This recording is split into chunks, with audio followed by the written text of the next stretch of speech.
അടേ നേരം വെളുത്തിട്ട് ഒരു കാലപടയും കാണാനില്ല. ആർക്കിട്ടെങ്കിലും രണ്ടെണ്ണം കൊടുക്കണോന്ന് വെച്ച് കഴിഞ്ഞാൽ തന്നെ പൈസ കിട്ടണം. ചേട്ടോ നമസ്കാരം. ആരെ മനസ്സിലായില്ല? ഞാന് ദേശാനെറ്റിലെ തമ്മിൽ തല്ലി പരിപാടിന്ന് വരുവാ. ആരെന്നെ തല്ലുന്ന? അയ്യോ ചേട്ടനെ തല്ലൂന്നല്ല, പിന്നെ ഞാനൊന്ന് ചേട്ടനെ ഇന്റർവ്യൂ ചെയ്യാൻ വേണ്ടി വന്നതാ. നീ ചെയ്യടാ, നീ ചെയ്തു നോക്ക്. നീ അയ്യോ ഞാൻ പറഞ്ഞത് അഭിമുഖ സംഭാഷണം. ഓ അങ്ങനെയായിരുന്നാ? ചോദിച്ചു. അതൊക്കെ പോട്ടെ, ചേട്ടന്റെ പേരെന്താന്ന് പറഞ്ഞ? എന്റെ പേരാ സാഗർ ഏലിയാസ് ദാസൻ. സാഗർ ഏലിയാസ് ദാസൻ. ചേട്ടന്റെ പേര് കെ ദാസൻ എന്നല്ലേ ചേട്ടാ? ആ കെ ദാസൻ ആയിരുന്നു. കെ ദാസൻ എന്നൊക്കെ വല്ല പഞ്ചായത്ത് മെമ്പർമാർക്കും ഇടാ പേര്. ആ പേര് കേട്ടാ പേടിക്കൂല, അതുകൊണ്ട് ഞാൻ പേര് മാറ്റി. ഓ അപ്പൊ സാഗർ ഏലിയാസ് ദാസൻ. ദാസൻ ചേട്ടൻ ഈ നാട്ടിലൊരു വലിയ ദാതയാണ് എന്നാണ് നാട്ടുകാർ പറയണത്. അത് ശരി. മെയിൻ ആയിട്ട് കൊട്ടേഷൻ ആണ് പരിപാടി. കൊട്ടേഷൻ അല്ല ചേട്ടാ, എന്താ ഈ കൊട്ടേഷൻ എന്ന് പറഞ്ഞാൽ എന്താ മനസ്സിലായില്ല? കൊട്ടേഷൻ എന്ന് പറഞ്ഞാൽ മനസ്സിലായില്ല എനിക്ക്. എടാ ഈ കൊട്ടേഷൻ എന്ന് പറഞ്ഞാ ഞാനും എന്റെ 5-6 പിള്ളേരും കൂടി ആരെങ്കിലും സ്കെച്ച് ഇടും. സ്കെച്ച് ഇടുക അതറിയാൻ പാടില്ല. ഇല്ല. എടാ സ്കെച്ച് ഇടണമെന്ന് പറഞ്ഞാൽ നമ്മൾ ഏതെങ്കിലും കടയിൽ പോയി ഒരു പാക്കറ്റ് സ്കെച്ച് പേന മേടിക്കും. എന്നിട്ട് തല്ലാൻ പോണവന്റെ വീടിന്റെ വാതിലുള്ള വേലി, അവിടെ പൂക്കള്, പിന്നെ ഉദയസൂര്യനൊക്കെ വരച്ചു വെക്കും. എന്നിട്ട് നമ്മൾ തല്ലാനായിട്ട് അവന്റെ വീട്ടിലേക്ക് അങ്ങോട്ട് ചെല്ലും. ചെന്നിട്ട് അവിടെ കിടന്ന് മുട്ടൻ അടിയാണ്, അടിച്ച് താഴ്ത്തിടും. അത് ചേട്ടൻ അവനെ അടിച്ച് താഴ്ത്തിടും? ഞാനല്ല, അവരെല്ലാരും കൂടി എന്നെ അടിച്ച് താഴ്ത്തിടും. അങ്ങനെ. അപ്പൊ എന്റെ പിള്ളേരൊക്കെ കൂടി എന്നെ ഒരു വാരിക്കോട്ടെ ചുമന്നിട്ട് ഇങ്ങനെ ഓഹോയ് എന്ന് ആശുപത്രി കൊണ്ടുപോകും. അതാണ് കൊട്ടേഷൻ. ചില സമയത്ത് കയറിൽ കെട്ടി വലിച്ചോണ്ടാ പോണത്. കയറേഷൻ എന്ന് പറയും. അത് കയറേഷൻ. ചിലപ്പോ കട്ടിലേൽ കെട്ടി വലിച്ചോണ്ട് പോകും. അപ്പൊ അതിന് കട്ടിലേഷൻ എന്ന് പറയും. അങ്ങനെയാണല്ലേ? അങ്ങനെയാണ്. അപ്പൊ ചേട്ടൻ പാരമ്പര്യമായിട്ട് ഇങ്ങനെ കൊട്ടേഷൻ ഫാമിലിയാണ്? ഒരിക്കലും ഇല്ല.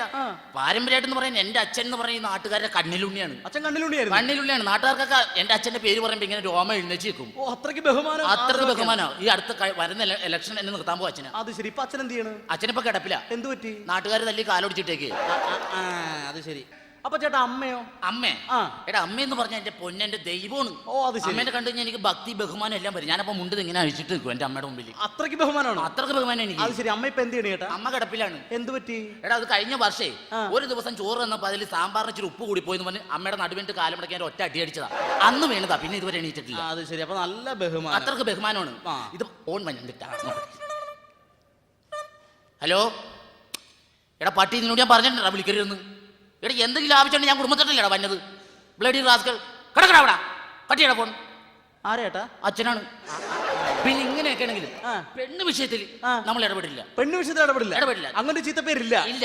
നമ്മൾ ദാതമാരെന്ന് പറഞ്ഞാൽ പെൺകുട്ടികളുടെ മുഖത്ത് പോലും നോക്കില്ല. സ്ത്രീ വിഷയം നമുക്ക് ഇഷ്ടമല്ല. അത് ശരി. ചേട്ടന്റെ ഭാര്യയുടെ പേരെന്താണ്? എത്രാമത്തെ? അല്ല ഒന്നാമത്തെ ആണെങ്കിൽ വിനോദിനി, മറ്റത് സരസു, പിന്നെ കുമ്പളങ്കാരത്ത് വരുത്തില്ല, അവള് ചത്തുപോയി തോന്നണം. ഇപ്പൊ ഉള്ളത് സരസു.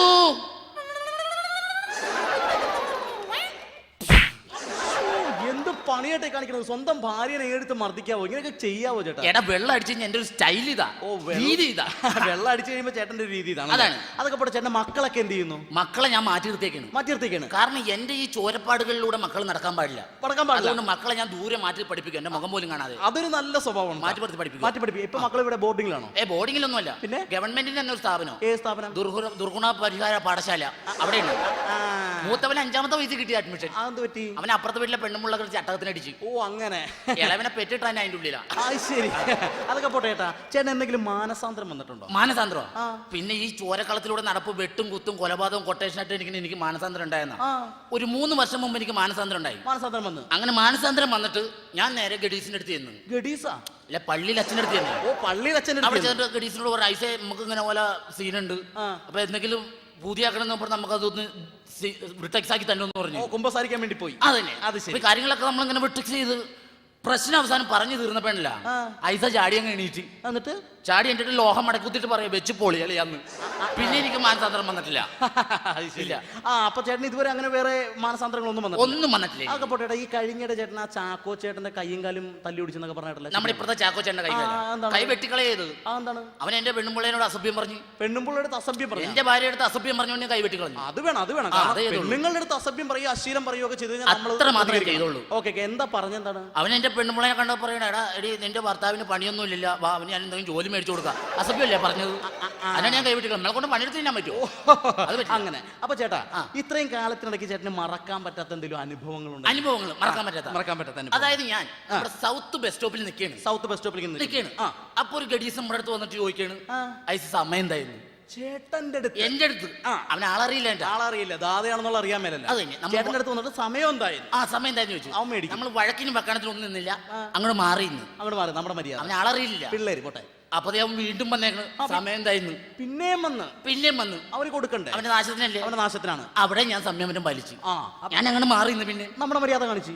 മൂന്നാമത് അവന്റെ എന്റെ അടുത്ത് വന്നിട്ട് ചോദിക്കാണ് ചേട്ടാ സമയം എന്തായിരുന്നു. അതാണ് അവന്റെ അഹങ്കാരം. അപ്പൊ നമ്മുടെ രക്തം അങ്ങ് തിളച്ചിട്ടുണ്ടല്ലോ, കുനിച്ച് നിർത്തിയിട്ട് നല്ല കൂമ്പിനൊക്കെ ഇടിയാൻ കൊടുത്തിട്ടുണ്ടല്ലോ, മൂക്കിൽ നിന്നും മയനും ചോര വന്ന് അവിടെ ഇട്ടു. അവിടെ വീണ് ഞാൻ നേരെ വീട്ടിൽ പോയി. വൈകുന്നേരം ഞാൻ വീട്ടിൽ നിന്ന് ഇങ്ങനെ ചായ കുടിച്ചിരിക്കുന്ന സമയത്ത് അവനൊരു 10-15 പേരായിട്ട് വീട്ടിലേക്ക് വന്നേക്കാണ് പകരം വീട്ടാൻ. കണ്ടപ്പോഴേ എനിക്ക് തോന്നി പണി നടക്കുന്നു.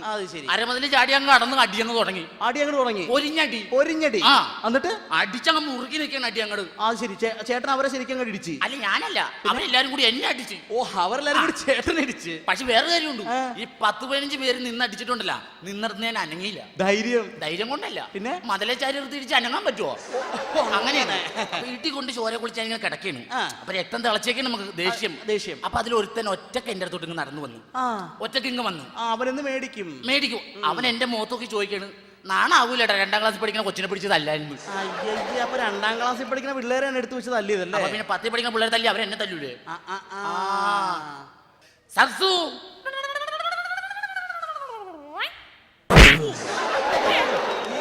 പണിയായിട്ടാ കാണിച്ചത്. സ്വന്തം ഭാര്യനെ ആരെങ്കിലും എത്ര വലിയ ഗുണ്ടയാണെന്ന് പറഞ്ഞാൽ ആരെങ്കിലും എടുത്ത് മർദ്ദിക്കോ? എടാ, വെള്ളം കുടിച്ച എന്റെ ഒരു സ്റ്റൈൽ ഇതാണ്, എന്റെ രീതി ഇതാ. വെള്ളം അടിച്ചു കഴിയുമ്പോൾ സ്റ്റൈൽ ഇതാണ്. അത് തന്നെ.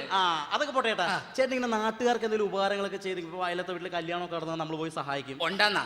എടാ, അയലോകത്ത് കല്യാണം വന്നാൽ ഞാൻ ചീറിപ്പാഞ്ഞ് നടന്ന് സഹായിക്കില്ലേ? അത് ശരി. തലേ ദിവസം രാത്രി ഞാൻ അവിടെ ചെല്ലും, എന്നിട്ട് സ്ക്വാഷ് കലക്കും. പിറ്റേ ദിവസം കല്യാണം കലക്കും. അതാണ് നമ്മുടെ രീതി. അത് ശരി. അപ്പൊ തല്ലൊരുപാട് കൊണ്ടിട്ടുണ്ട്? അങ്ങനെയൊന്നുമില്ല.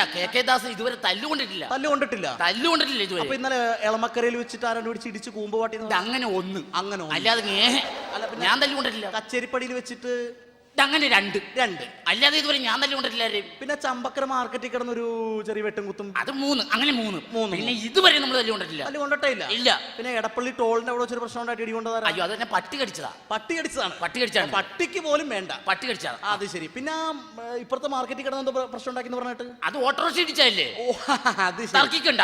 550 രൂപ ഉണ്ട്. 550 ഉറപ്പിച്ച് ഞാൻ കൊണ്ടിടിയല്ലേ? കുഴപ്പമില്ല. ഓക്കെ. നീ ചോദിക്കും.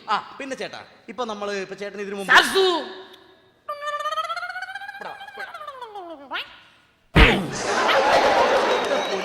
സ്വന്തം ഭാര്യനെ എടുത്ത് ഇങ്ങനെ മർദ്ദിക്കണം ശരിയല്ല. ഞാൻ ഈ കാര്യങ്ങൾ പറഞ്ഞേക്കാം. എന്റെ സ്റ്റൈൽ ഇതായി പോയില്ലേ? വെള്ളം അടിച്ചു കഴിഞ്ഞാൽ ചേട്ടന്റെ സ്റ്റൈൽ ഇതാണ്. ഓക്കെ. ആയിക്കോട്ടെ, അതൊക്കെ പോട്ടെ. ചേട്ടൻ ആരെങ്കിലും ഒതുക്കിയിട്ടുണ്ട് ഇതിനു മുമ്പ്? ഒതുക്കിയിട്ടുണ്ടെന്നാ? ചമ്പക്കര ബ്രൂണോനെ ഞാനല്ലേ ഒതുക്കിയത്. അത് ശരി. എടാ, അവൻ എന്നെ കണ്ടു കഴിഞ്ഞാൽ മുറ്റ് ഭയങ്കര സീനാണ്. അവൻ എന്നെ കണ്ടു കഴിഞ്ഞാൽ അവസാനം മലത്തി കളഞ്ഞ് ഈച്ചാർത്ത് കിടന്ന്. അത് ശരി. ചമ്പക്കര ബ്രൂണോ എന്ന് വെച്ചാൽ അത്രയ്ക്ക് വലിയ കൊലയാളിയാണ്? കൊലയാളിയല്ല, പട്ടിയാണ്. സെക്കൻഡ് ഷോ കഴിഞ്ഞ് വീട്ടിൽ കയറാൻ പറ്റില്ല, ഭയങ്കര ശല്യോട്. കൊന്നു ഞാൻ വിഷം കൊടുത്തു. അത് ശരി. കണ്ട പട്ടീനെയും പൂച്ചനെയൊക്കെ കൊന്നിട്ടാണ് നിൽക്കണത്. ശരിയാ. അതൊക്കെ പോട്ടെ ചേട്ടാ. പിന്നെ ചേട്ടൻ ഈ ദിനചര്യകളൊക്കെ എങ്ങനെയാണ്? ദിനചര്യം അത് ഭയങ്കര കൃത്യനിഷ്ഠത. അതെന്താണ്? രാവിലെ എണീറ്റ് കഴിഞ്ഞാൽ ഞാനിങ്ങനെ പിച്ച് നോക്കും. അതെന്തിനാ? ജീവൻ ഉണ്ടാന്ന് അറിയണ്ടേ നമുക്ക്? പണി ഇതാണല്ലോ. പിച്ച് നോക്കും. അതിനുശേഷം എഴുന്നേച്ചിട്ട് 2 കുച്ചി പുട്ടും 4 ഏത്തപ്പഴം ഒരു 12 മുട്ടയും കഴിക്കും. അത് ശരി. അപ്പൊ പല്ലൊന്നും തേക്കില്ലേ? എന്റെ മോണക്ക് കംപ്ലൈന്റ് ഉണ്ട്, അതുകൊണ്ട് പല്ലിയേക്കാൻ പാടില്ല. അതിനുശേഷം നല്ല സെറ്റപ്പിൽ ഡ്രസ്സൊക്കെ ചെയ്ത് കൊട്ടേഷന് പോയി നമ്മള്. അയ്യോ, അപ്പൊ കുളിയൊന്നും ഇല്ലേ? എടാ, എനിക്ക് വെള്ളം പേടിയാടാ. അത് ശരി. ചുമ്മാതല്ലേ ഇവിടെ ഒരു വാസന. അത് തന്നെ.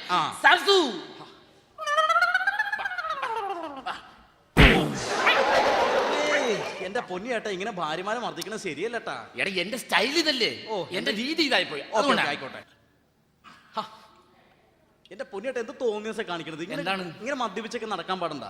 എന്താ കാര്യം? എന്താണ് ചേട്ടൻ ഇങ്ങനെ പരസ്യമായിട്ടൊക്കെ ഇപ്പൊ പ്രത്യേകിച്ച് ഇപ്പൊ ടിവിയിലൊക്കെ ഷൂട്ട് ചെയ്യുന്ന ഒരു ഇന്റർവ്യൂ അതിന് വേണ്ടിട്ട് ഇങ്ങനെ മദ്യപിച്ചിരിക്കണം? മഹം ബോറാണ്ടതൊക്കെ. എന്ത് ബോറാണെന്നാണ് പറഞ്ഞത്? എന്ത് ബോർ? ഇങ്ങനെ മദ്യപിച്ച് ചേട്ടൻ ഇങ്ങനെ അടിച്ച് സൂചിച്ചൊക്കെ നടക്കാണല്ലേ? നീ കുടിക്കുവോ? എടാ, സുഖിച്ചാന്ന് മാത്രം പറയരുത് കുടിക്കണത്. എന്തെന്ന്? കുടിക്കണം സുഖിച്ചാന്ന് മാത്രം പറയരുത്. അടിച്ച് സൂചിച്ച് നടക്കാണല്ലോ ചേട്ടൻ ഇങ്ങനെ ജീവിതം അടിച്ച് സുഖിച്ച്. നീ ഇച്ചിരി അടിച്ചേ? ഞാൻ കഴിക്കാറില്ല. നീ ഇച്ചിരി അടിച്ചടാ. നമ്മൾ കഴിക്കൂലേ? ഒരു കവള അടിക്കുന്നു. നമ്മളങ്ങനെ ഒരു കവള അടിക്കടാ. നമ്മുടെ ഡ്യൂട്ടി ഇടയ്ക്ക് അങ്ങനെ ചെയ്യാൻ അടിക്കടാ. ഒരു കവള് നമ്മള് അങ്ങനെ അടി. ഒരു കവള അടി കാണട്ടെ. തൊണ്ടകാറി പോലെ. തൊണ്ട കാറിപ്പോള്. അപ്പൊ നീ എന്നാ പറഞ്ഞാ സുഖിച്ചാ കുടിക്കണെന്ന്? ഇതിന്റെ ഒരു കവള് കുടിച്ചപ്പോ നിന്റെ തൊണ്ട കാറിപ്പോയി. ഇത് ഡെയിലി 3 കുപ്പി കുടിക്കണ എന്റെ എവിടെയൊക്കെ കാറിപ്പോണെന്ന് എനിക്കറിയാമോ? അതുകൊണ്ട് സുഖിച്ചെന്ന് മാത്രം പറയരുത് കുടിക്കണത്. മനസ്സിലായ? അത് ശരി. ചെറുത്തും കൂടെ അടിക്കണം. എനിക്ക് വേണ്ട ചേട്ടാ. ചെറുത്തും കൂടെ അടിയടാ. നാട്ടുകാർക്ക് ടി വി ഒക്കെ നീ അടിയടാ. ക്യാമറ ഒക്കെ അവിടെ ഇരിക്കട്ടെ. നീ അടി. ഇപ്പൊ ഇങ്ങനെ നീ ആവശ്യത്തിന് അടി. അങ്ങനെയല്ല. എടാ, അടിയടാ. ആവശ്യത്തിന് അടി. അടിയോ മുടുക്കരി. ഇപ്പൊ എങ്ങനെയാ സരസു?